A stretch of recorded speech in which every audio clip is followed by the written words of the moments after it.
આજ દિવસ જોવાના હશે. બબ્બે બબ્બે વહુ હોવા છતાં પણ સાસુને ઘરમાં કામ કરવું પડે છે. મારો ભગવાન તો ક્યારે એવું કહેતો નથી કે બેટા તું શાંતિથી મારી બાજુમાં બેસી રહે, ઘરમાં કાંઈ કામ નથી કરવું. અને વહુ આખો દિવસ એની પાસે બેસી રહી છે. શું મમ્મી બડબડ કરો છો? શું થયું? બળબડ નથી કરતી, જોર જોરમાંથી બોલું છું કે બાજુવાળા જે રસોડામાં હશે ને એને સંભળાતું હશે કે હું બોલું છું. હા, પણ શું થયું એ તો મને કહો. જાણે કે તું એકદમ અજાણ છો. રોજ એકની એક વાત હોય કે મીરા કાંઈ કામ કરતી નથી, આ બધું કામ મારે કરવું પડે છે. મને આજ દિન સુધી એમ હતું કે મારી નાની બહુ પણ થોડું થોડું કામ કરાવવા લાગશે, પણ તુંય કાંઈ કરતી નથી. તને એમ કે મારી જેઠાણી કામ નથી કરતી તો હું એ શું કામ કરું? સાચી વાત ને? ના રે ના મમ્મી, તમને એવું લાગે છે કે હું પણ બાના બનાવું છું મોટા ભાભીની જેમ? એવું કશું નથી માં. આ તો મારી તબિયત ખરેખર ખરાબ રહી છે એટલા માટે. એક મિનિટ, લાગતું નથી કે તારી તબિયત ખરાબ હોય. હવે તું પણ તારી જેઠાણીની જેમ શીખી ગઈ કે શું? મને તારી પર આવી આશા નહોતી હો. રોનકને તમે પૂછજો, મેં એને સાંજે જ કીધું તું કે મને પેટમાં બહુ દુખે છે. મને ખરેખર મજા નથી રહેતી મમ્મી, નકર હું તમને કંઈ કામ કરવા દઉં? હા, એ સાચી વાત છે. કોઈક વાર તો થોડુંક થોડુંક સાચું બોલતી હોય ને એવું લાગે છે, પણ તને એમ નથી લાગતું કે હવે આ મીરાનું ધ્યાન કરવું પડે આ ઘરમાંથી? હા મમ્મી, એનું તો કંઈક કરવું જ પડશે. બાકી રોજ ઉઠીને આપણે સાસુઓ કેટલું કરશું? તમે જ કહો. એ જ તો વાંધો છે. આ આખા ઘરનો કોન્ટ્રાક્ટ આપણે બંને સાસુઓએ લીધો હોય ને એવું લાગે છે. આ મોટી વહુ ઘરમાં જરાક ઓર સ્માર્ટ બને છે અને આમ એક્સ્ટ્રા ઓર્ડિનરી હોય ને એવું લાગે છે.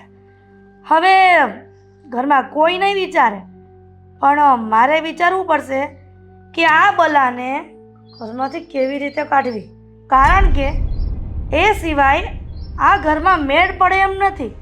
રોજ એકની એક વાત, એકની એક વાત. શું આપણે પણ કંટાળતા નહીં હોય? સાવ સિમ્પલ છે મમ્મી. કેવી રીતે? એક દિવસ એનો ભગવાન ખોટો પડશે અને એ સાવ ઘરની બહાર નીકળી જશે. તું વિચારે છે એવું કદાચ થાય તો પણ વાંધો નહીં, પણ ન થયું ને તો હું તો બેઠી જ છું. હા, હવે આદિ આવે ને એટલી વાર છે.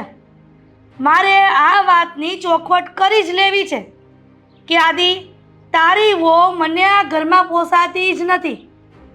જો તારી વહુ આ ઘરમાં રહેશે તો હું ઘરમાં નહીં રહું, કાં તો મને ઘરમાં રાખવી હોય તો એક સેકન્ડ પણ તારી વહુ આ ઘરમાં નહીં રહે.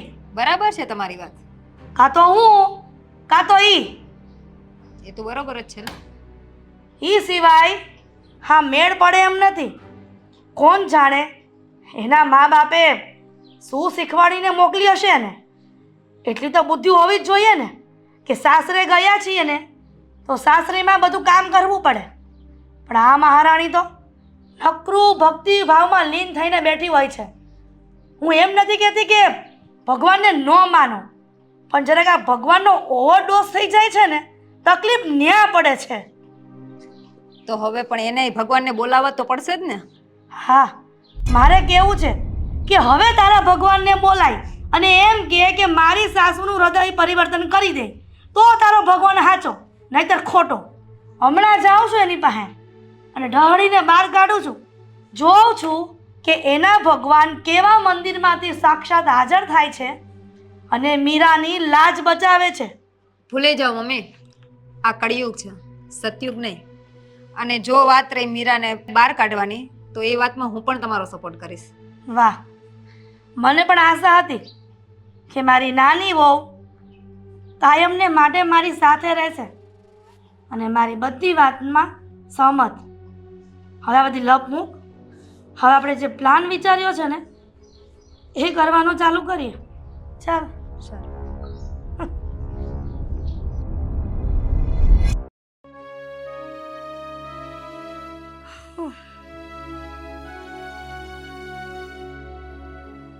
નીતુ વહુ, હા માં. તમને એવું નથી લાગતું કે હવે જરાક ઓવરડોઝ થઈ ગયો છે લોકોનો? લાગે તો છે, મને બધું દેખાય પણ છે.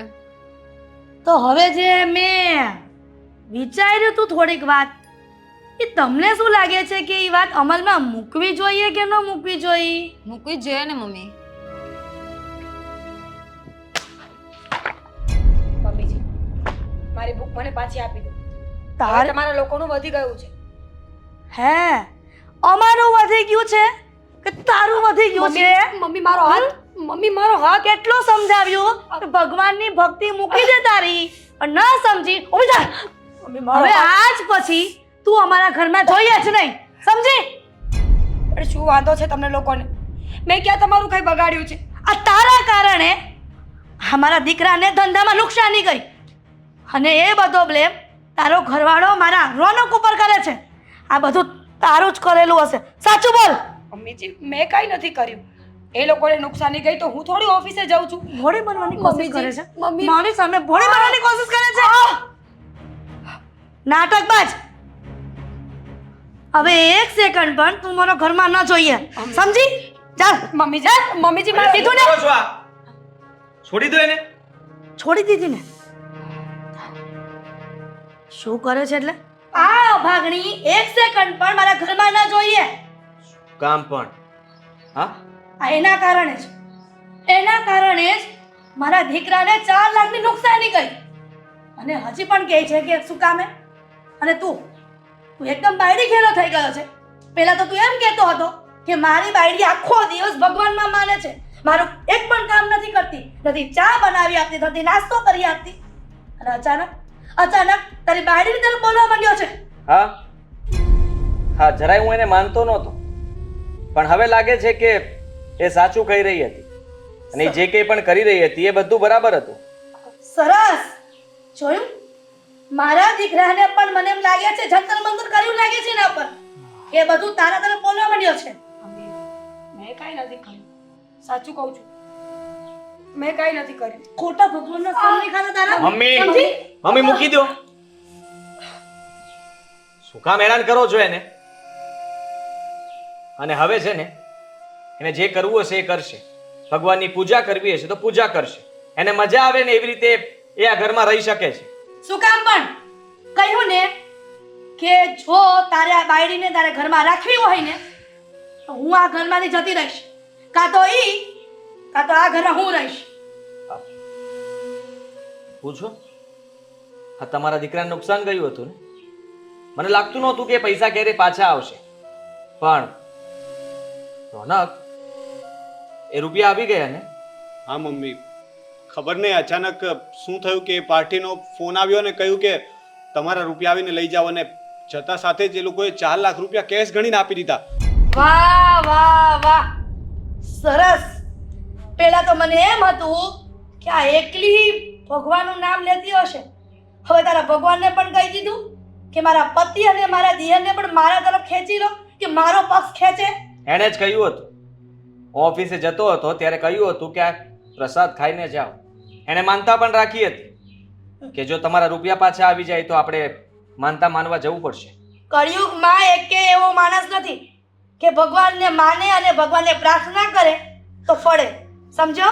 હું અત્યાર સુધી નહોતો માનતો, પણ હવે માનવા લાગ્યો છું કે મારી ભૂલ હતી કે મેં ભગવાનનું અપમાન કર્યું, મારી ભૂલ હતી કે મેં મારી પત્નીનું અપમાન કર્યું. પણ હવે એવું ક્યારેય નહીં થાય. તમને જો એ ન ગમતી હોય તો અમે બીજે રહેવા જતા રહીશું. ના, આ કેવી વાત કરે છે ભાઈ? અને મમ્મી, તમે કહો છો કે કળિયુગમાં ભગવાન નથી અને ભગવાન કોઈને દેખાતો નથી, તો આ પરચો નથી તો આ શું છે? કારણ કે ભાઈએ ભાભી સાથે ખરાબ વર્તન કર્યું અને સાથે સાથે ભગવાનનું પણ અપમાન કર્યું, તો કદાચ બની શકે ને કે આપણને પરચો બતાવવા માટે જ આ 4 લાખનું નુકસાન થયું હતું. અને જો ભાઈએ જેવો આજે પ્રસાદ લીધો અને પૈસા પાછા આવી ગયા, એટલે જે પૈસા આવી શકે એમ જ નહોતા.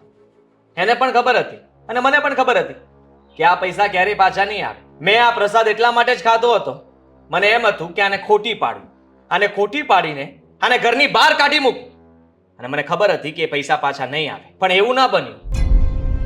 રોનકનો અચાનક ફોન આવ્યો કે પૈસા લેવા બોલાવ્યો છે અને પૈસા લઈને આવ્યો. અને તમારી જાણ ખાતર તમને કહી દઉં કે પાર્ટીએ બધાને પૈસા નથી આપ્યા, ફક્ત 4-5 જણાને આપ્યા છે, અને એમાંથી એક આપણે છીએ.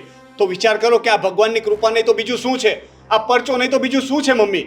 એટલે તું મજાક નથી કરતો, સાચું બોલે છે કે તારા પૈસા આવી ગયા છે? મમ્મી તમને એવું લાગે છે કે અમે મજાક કરી આવી? મમ્મી કદાચ તારા ભાભીની ભેળ કાઢવા માટે તું કહેતો હોય, કેમ કે એને ઘરની બહાર કાઢતી હતી એટલે. અરે મમ્મી સવારે હું પોતે આ ઘર છોડીને જવા તૈયાર હતો. મેં મમ્મીને કહ્યું કે જો ભાઈ મને આવી રીતે બોલ્યા કરશે, મારું અપમાન કરશે તો હું ઘર છોડીને ચાલ્યો જઈશ. હા. તો અત્યારે હું ગાંડો થઈ ગયો છું કે ભાઈનો સાથ આપું. મમ્મી સમજવાની કોશિશ કરો. શ્રદ્ધા અને અંધશ્રદ્ધાની વચ્ચે એક પાતળો એવો તાર છે. મારામાં અંધશ્રદ્ધા નથી, શ્રદ્ધા છે. અને દુનિયા ગમે એટલી મોડર્ન થઈ જશે, લોકો ગમે એટલા આગળ વધી જશે ને, પણ એનો પહેલો અને છેલ્લો સહારો હંમેશા ઈશ્વર જ રહેશે. તમે વિચાર કરો ને, આ દુનિયામાં ટેકનોલોજી એટલી છે કે કંઈ પણ કરી શકે છે, છતાંય જન્મ અને મરણ કેમ કોઈ ડિસાઈડ નથી કરી શકતું, કેમ કોઈ નિર્ધારિત નથી કરી શકતું. કયો માણસ ક્યારે જન્મશે, કયો માણસ ક્યારે મરશે, એનો જીવનકાળ કેટલો હશે, એ કેવું જીવન જીવશે એ નક્કી કેમ કોઈ નથી કરી શકતું. કારણ કે આપણા બધાની પાછળ એક શક્તિ છે, એક દિવ્ય શક્તિ જે બધાને ચલાવી રહી છે. મમ્મી તમે શ્વાસને ક્યારે જોયો છે? નહીં. ઈચ્છાઓને જોઈ છે? સપનાઓને જોયા છે? તો બસ એમ જ ઈશ્વર પણ છે, જે દેખાતો નથી પણ સદાય તમારા દિલમાં રહે છે. તમે સુખમાં તો 500 માણસને ભેગા કરી લેજો, પણ દુઃખમાં હોય ને એકલા હોય ને ત્યારે જોજો ઈશ્વર સિવાય તમારી બાજુમાં કોઈ બેઠું નહીં હોય. અને આનાથી મોટા પુરાવા મારી પાસે કોઈ નથી કે આજે આપણે બધા સાથે ઊભા છીએ ને, એ પણ ઈશ્વરની જ કૃપા છે. મીરા, મારાથી ભૂલ થઈ ગઈ કે તારી શ્રદ્ધાને હું સમજી ન શકી. જો તારા ભગવાનનો પ્રસાદ મારો દીકરો ન આરોગત અને તો પછી પરચોય ન મળત ને. તારી શ્રદ્ધાના કારણે અત્યારે મારા દીકરાના જે ફસાયેલા રૂપિયા હતા એ પણ પાછા આવી ગયા. અને એનાથી મોટી વસ્તુ મમ્મી કે આપણો તૂટતો પરિવાર બચી ગયો. તમે એ તો જુઓ કે આ રૂપિયા કદાચ 2-4 દિવસ લેટ આવ્યા હોત ને તો મેં તો તૈયારી કરી લીધી હતી કે હું ઘર છોડીને ચાલ્યો જવાનો હતો. પણ જુઓ સમયસર પૈસા પણ આવી ગયા ને આપણો પરિવાર પણ બચી ગયો. મમ્મી પ્રસાદમાં ફક્ત ખાંડ હતી, કોઈ એવી વસ્તુ નહોતી કે જેનાથી કામ થઈ જ જાય. પણ કામ થાય છે આપણા મનની બળવાની ઈચ્છાઓથી, આપણા ઈશ્વરની શ્રદ્ધાથી. મને વિશ્વાસ હતો કે આ પૈસા જરૂર પાછા આવશે. એની પાછળ મારા પ્રસાદનો કમાલ નહીં, પણ મારા ઈશ્વર પર રાખેલો વિશ્વાસ હતો. એ જ વિશ્વાસ કદાચ આદિને રસ્તામાં આવી ગયો હશે અને આપણું કામ થઈ ગયું.